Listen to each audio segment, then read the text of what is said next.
Hi guys, Assalamu alaikum. So sannan ku yaki ya kuke a kwana biyu. So kamar yadda kuke gani insha Allah a bidiyon mu na yau za mu ci gaba da wannan course da muke akan SMC ma'ana Smart Money Concept Strategy. So in Allah ya yau za mu ci gaba. Kuma yau kamar yadda kuke gani in Allah ya za mu bayani akan like fair value gap ma'ana FVG kenan. So kamar yadda kuka sani fair value gap shi ma yana part of point of interest ma'ana area da mutum zai iya shiga trading. So in Allah ya yau zan muku explanation akan pay value gap da kuma yadda za ku dinga identify na shi kun gane ba, so shine abin da mu bayani akan shi. So amma kuma ta kula na mun subscribe sannan kula na mun like a wannan bidiyon. Alright, kamar yadda na gaya muku wannan course din Funded Next su ne suke sponsoring wannan course din. So Funded Next na ɗaya daga cikin the best pro-farm industry for now. So kusan me ake nufi da pro-farm wani kamfani ne wanda za su baka account wanda already an riga an yi funding kuɗi a ciki, za ka dinga yin trading kuma ko nawa kai making za ka dinga ɗaukar 90% off, so kuma suna ɗaukan 10%. Kun gane ba? So wannan shine Funded Next. So za ka iya zuwa ka je ka ansa Funded Next, za ka ga wannan shine country da suke amfani da su almost 195, sannan ga payout nasu almost $95 million, sannan payout nasu ya wuce 5 hours zai shiga, sannan for now suna funded traders up to 97k mutane da suke amfani da wannan program ɗin kenan.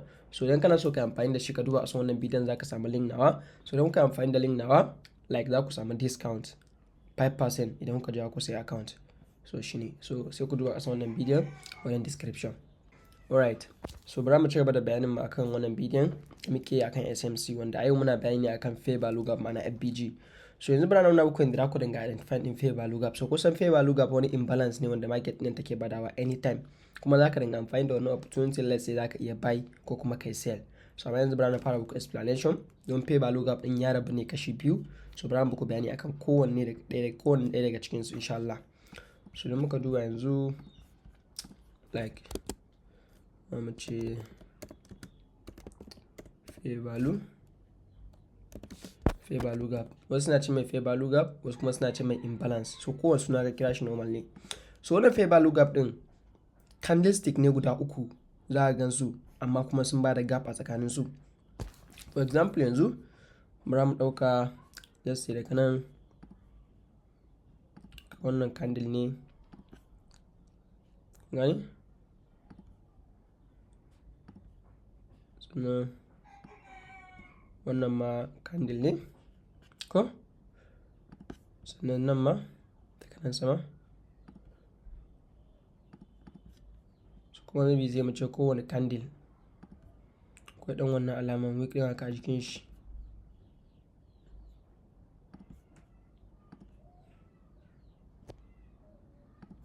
Haka kenan kamar yadda kuke gani. So wannan shine da fair value gap yake, za ka candlestick ne guda uku amma sun bada gap. So a yayin da suka bada gap za ka zo ka ɗauka wani right angle ɗin naka sai ka zana from top ɗin wannan candle ɗin to bottom ɗin wannan candle ɗin, ma'ana wick ɗin kenan za ka yi using da wannan wick ne, from wannan wick ɗin nan to wannan wick ɗin nan. So sai ka ja shi haka.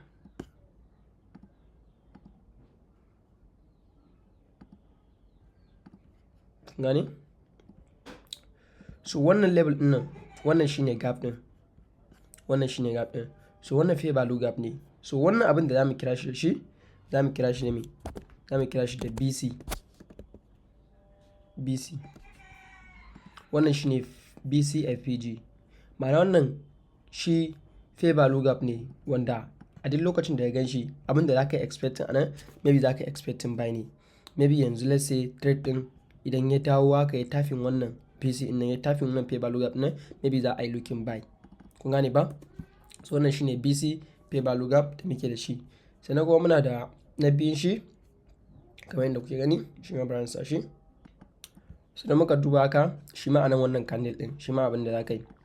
So da muka duba daga nan wannan shi ma fair value gap ɗin shi ma anan za mu ɗauka wannan rectangle tools ɗin nan, idan muka ɗauke shi sai mu sa shi from bottom ɗin wannan to top ɗin wannan. Kun gane? Shi ma sai ka ja shi haka. So shi kuma wannan abin da za mu kira shi anan za mu kira shi CB, wannan BC wannan CB. So wannan fair value gap ɗin shi wannan shine bullish fair value gap, ma'ana za ka expecting idan ya dawo tafin wannan fair value gap ɗin za ka yi buy. Shi kuma wannan shine bearish fair value gap, ma'ana za ka jira idan ya dawo ya tafin nan wajen shi kuma za ka yi sell.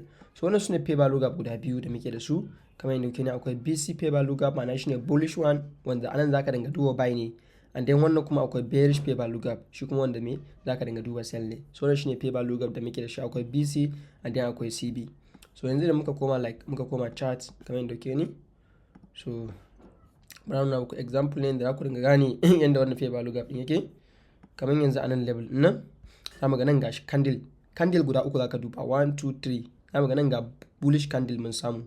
Kun ga wannan bullish candle din nan shine wannan da na ga gashi nan BC, gashi nan kamar yadda kuka gani candle guda uku, wannan shine BC. So wannan BC din kamar yadda kuke ne zaka zo ka create angle tools naka, sai ka sashi from top din wannan to bottom din wannan. Idan muka duba zamu ga ai yayi respecting area, kuna gani yana tapping nan area sannan aka ƙara duba buy. Kun ga kuma an yi buy din. So wannan shine BC din nan, kun gane ba? So yanzu for example bari mu ƙara duba wani pay value gap din. So za ku ga pay value gap din like za ka candle ne guda uku za su baka gap. Idan suka baka gap so za ka dinga using da su.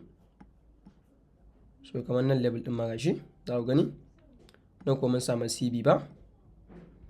So kun gani wasu traders din yana tapping nan level din, so mutum ya nema buy daga nan, sa stop loss na shi nan sama, maybe mutum yayi targeting take profit na shi maybe zuwa nan level din nan, wannan liquidity level din nan hakan nan.